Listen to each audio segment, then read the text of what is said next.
પણ બરોબર ડોક્ટર ના રિપોર્ટ હું ચહેર જોઈને આવું. આ ડોક્ટર નું એવું કેવું હોય કે આ પાછળનો કમરનો ભાગ આવે એના મોય જે લોહી ફરતું જો એ ફરી શકતું નહીં. બરોબર. અને એનામાં જેણી જેણી કણીઓ થઈ ગઈ છે લોહી ફરી શકતું નહીં. જો એ લોહી ફરતું થઈ જાય તો દીકરો હેડ તો થઈ જાય.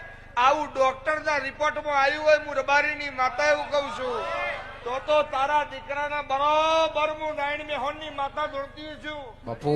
કદાચ બોલીને બીજું નહીં બોલતી હોઉં અને મારું બોલેલું મારો રોમ બેતે નહીં ભટકાવા દેતો હોય ને તારા દીકરાને જો કેડો ના આલું તો મારું નાયણ તારા બાળપણના વાત વહમી લાગશે, જીવત જીવી રહું પણ હાકા લાગશે.